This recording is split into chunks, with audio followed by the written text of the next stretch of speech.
上海有个动迁基地，低密度居住环境，商店多，地铁直达，但缺点也很头疼。大家好，我是王修库，带大家看一下这个动迁基地啊。好了，朋友们，那么像这块地方呢，在老早啊，对于阿拉上海人来说呢，就是郊游的地方，也有很多有钱人啊，老早就在这里买了房，而如今呢，这边则成为了动迁基地，也成为了很多市区动迁居民的理想目的地。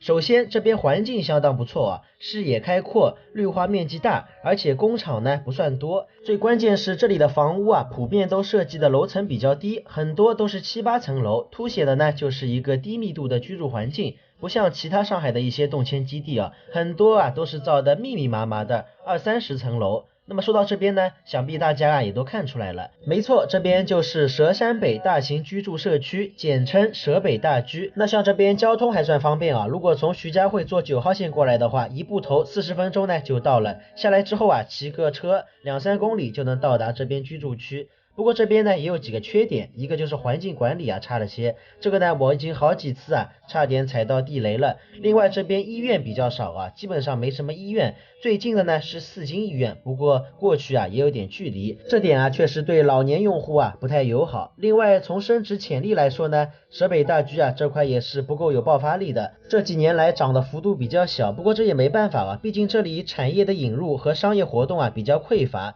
更像是一个养老自住型社区。反正总的来说呢，我认为啊，佘北大居作为刚需用来自住和养老呢是蛮合适的。小赵，你好啊，第一次来你们这里佘北大居啊，你们这里环境我看蛮好的。还行。你们是什么时候动迁到这里来的15年。15年，你们那块是老房子在哪里啊？虹口啊。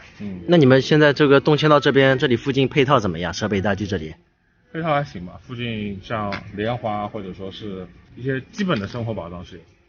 那这个医疗方面怎么样？这里医疗方面就比较欠缺了，医院还没有造。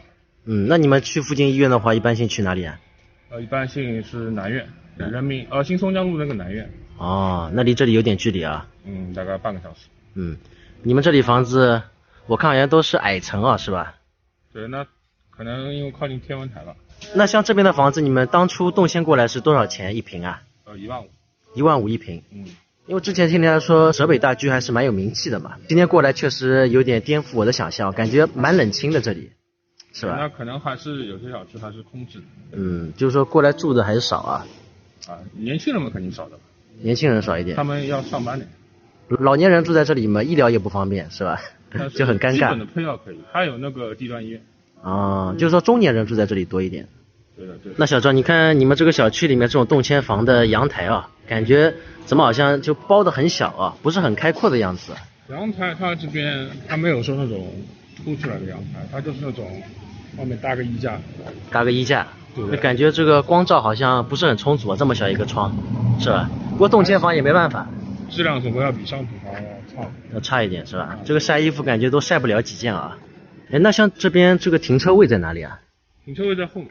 在后面，在地下还是在哪里啊？地下的。地下。这个电瓶车呢就停在这个路上面。电瓶车它有专门的那个。也有专门的。也有专门的地下的。你到这个房子里面看一看啊。这个房子里面啊，也感觉很毛坯的感觉啊。就1楼。那你前面说这边这个物业还可以啊？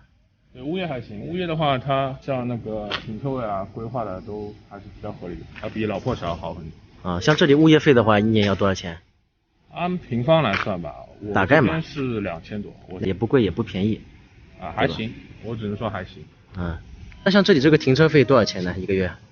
一个月的话250块左右。250块，一天的话就差不多10块钱了，不到点。那像你住在这里，平时出行的话，开车多还是坐地铁多啊？